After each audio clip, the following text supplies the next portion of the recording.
안녕하십니까. 오늘은 예수 이름으로 병 고침과 구원 사역에 대해서 말씀을 드리고자 합니다. 신약성경 야고보서 5장 14절에서 16절을 보면 너희 중에 병든 자가 있느냐 그는 교회의 장로들을 청할 것이요 그들은 주의 이름으로 기름을 바르며 그를 위하여 기도할지니라. 믿음의 기도는 병든 자를 구원하리니 주께서 그를 일으키시리라. 혹시 죄를 범하였을지라도 사하심을 받으리라. 그러므로 너희 죄를 서로 고백하며 병이 낫기를 위하여 서로 기도하라. 의인의 간구는 역사하는 힘이 큼이니라. 요한계시록 21장 8절과 22장 15절에 보면 그런 말씀이 나옵니다. 그러면 우리의 병의 원인이 뭡니까?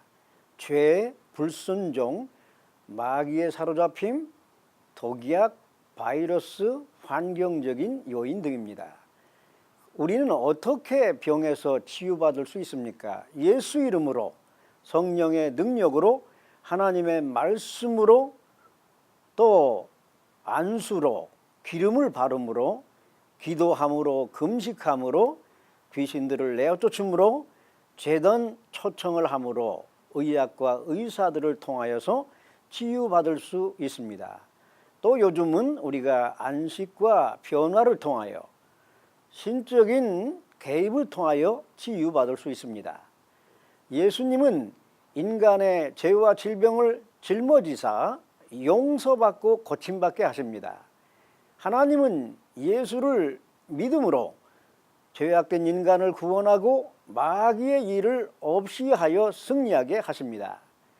하나님의 말씀에 기초한 참 구원, 자유, 진리와 성령의 능력을 주는 신유는 하나님의 뜻입니다. 먼저 예수님의 생애와 공사역에서 신유를 보면은 누가는 24번이나 신유 사례를 기록합니다. 모든 유형의 병들이 고침받은 것을 보게 됩니다. 마태도 모든 유형의 질병들이 예수님께서 고친 것을 보게 됩니다. 간질이라든가 문둥병, 중풍, 혈루병, 열병, 소경, 귀머거리, 절름발이, 안진뱅이, 마른 손 귀신, 귀신 들림 등등에서 고침받았습니다. 예수님이 고치신 방식을 보면 손으로 어루만지시고 기도하시고 말씀으로 명하시고 안수하시고 축사하시고 기름 바름 등으로 병이 낫고 귀신에서 고침받는 것을 보게 됩니다. 근데 우리 예수님은 만성병뿐만 아니라 불치병도 고치신 것을 보게 됩니다. 누가복음 13장에 보면은 혈루병이 고침받고 요한복음 5장에 보면은 절름발이도 고침받는 것을 보게 됩니다. 예수님만 병을 고친 게 아니라 제자들도 신자들도 병 고치는 권세를 받아 주님 나라에서 동역을 하게 됩니다. 이것은 마태복음 10장과 누가복음 10장에 나오고 예수님의 12사도뿐만 아니라 70명의 제자들이 그런 사역을 하고 마가복음 16장 17절에서 18절을 보면은 모든 신자가 이 신유 사역을 하게 된다고 말씀하고 있습니다. 성령 충만함 받은 신자들의 오순절적 치유는 진정한 주의 종들이 담대히 일어나 승리를 외치고 용감하게 말씀을 전하고 손을 내밀어 병을 낫게 하사 표적과 기사가 거룩한 종 예수의 이름으로 이루어지게 하였다고 사도행전 4장 29절 30절에 말하고 있습니다. 신유는 성경적인 치유입니다. 이 치유를 사용하라고 교회에게 부탁을 하고 있습니다. 오늘 읽은 야고보서 5장 14절에서 15절 말씀입니다. 믿음의 기도는 병든 자를 구원하리니 주께서 그를 일으키시리라. 신유는 우리 생활에서 실제로 일어나는 치유 역사입니다. 사도행전 3장 8절에 보면은 안진뱅이가 뛰어서 걸으며 그들과 함께 성전으로 들어가면서 걷기도 하고 뛰기도 하고 하나님을 찬송했다고 말씀합니다. 신유는 인간이 치료하는 것이 아니라 하나님이 치유하는 것입니다. 사도행전 3장 6절에 보면 베드로가 말하기를 나사렛 예수의 이름으로 걷는다고 말씀하고 있습니다. 신유는 즉각적인 치유이기도 합니다. 사도행전 3장 7절에 보면 안진뱅이의 다리와 무릎이 즉시 힘을 얻었다고 말씀합니다. 신유는 오늘날 불신앙과 기도 부족으로 인하여서 제약이 있기도 하지만 믿음의 기도는 병든 자를 구원하리니 주께서 일으키신다고 야고보서 5장 15절에 말씀하고 있습니다. 신유는 성경에서는 의학이 필요 없는 치유였습니다. 그러나 21세기에는 의학과 자연치유 등이 상호 보완적으로 역사하고 있습니다. 신유는 먼저 하나님을 영화롭게 하는 것입니다. 사도행전 4장 21절에 보면은 모든 사람이 그의 치유 일을 보고 하나님께 영광을 돌린다고 말씀하고 있습니다. 신유는 인류에 대한 하나님의 축복 선언입니다.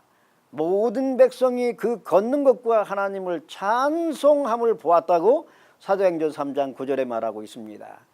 신유를 받게 되면은 불신자든 신자든 예수님께로 그들을 이끌게 됩니다. 신유는 예수님을 높여야 합니다. 너희가 십자가에 못 박고 하나님이 죽은 자 가운데서 살리신 나사렛 예수의 이름으로 이 사람이 건강하게 되어 너희 앞에 섰다고 증거하고 있습니다. 신유는 인간과 교회의 부흥의 능력입니다. 사도행전 4장 4절에 보면은 말씀을 듣는 사람 중에 믿는 자가 많으니 남자의 수가 약 5,000명이나 되었더라고 말씀하고 있습니다. 신유는 믿지 않는 자들을 꼼짝 못하게 만듭니다. 사도행전 4장 14절에 보면은 병 나은 사람이 그들과 함께 서 있는 것을 보고 비난할 말이 없는지라고 말씀하고 있습니다. 신유는 믿을 만한 기독교인의 성품이 자라나도록 돕습니다. 신유는 복음을 반대하는 사람들이 나오게 할 수밖에 없습니다. 신유는 하나님만이 인정하시는 치유입니다. 오늘 사도행전 4장 31절에 보면은 빌기를 다음에 모인 곳이 진동하더니 무리가 다 성령이 충만하여 담대히 하나님의 말씀을 전이라고 말하고 있습니다. 신유는 표적과 기적이 동반되는 치유입니다. 사도행전 오늘 읽은 2장이나 4장, 로마서 15장, 히브리서 2장이 이를 증언하고 있습니다.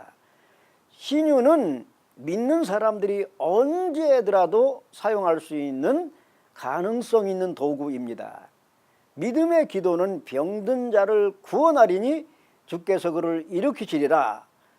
혹시 죄를 범할지라도 사심을 받으라 말했습니다. 그래서 병 고침 받는다는 것은 구원을 받는 것, 죄를 용서받는 것이 더 중요합니다. 그리고 요한 3서 2절에 보면은 너희 영혼이 잘 되어야 범사가 잘 되고 강건한다고 말하고 있습니다. 그러니까 우리가 구원받아야 병 고침이 온전한 것입니다. 오순절 신유의 조건과 결실을 보면은 먼저 죄의 용서함을 받고 정결케 되는 것이 요구됩니다. 신유가 일어날 때 합법적인 인간의 기능들이 바닥에 빠져드는 모든 욕정과 과실증을 금하게 함으로써 우리는 건강케 되는 것입니다. 치유받은 사람들은 다른 사람들이 알아봅니다. 평강의 하나님이 우리의 몸과 혼과 영혼을 보존할 수 있기 때문입니다. 데살로니가서 5장 23절 말씀입니다. 모든 해로운 습관, 주초를 하는 것 등이 결국은 신유를 통해서 우리가 구원받게 만드는 것입니다. 그래서 성경적인 신유를 받으면은 우리는 행복한 가정이 됩니다. 오늘 성령의 능력으로 병고침, 치료, 치유는 인간의 병든 생명을 고치고 회복하는 것입니다. 신유는 하나님이 성령의 능력으로 예수를 믿는 인간의 질병을 고쳐 하나님께 영광 돌리고 그 구원을 간증하여 주의 일에 쓰임받게 하는 것입니다.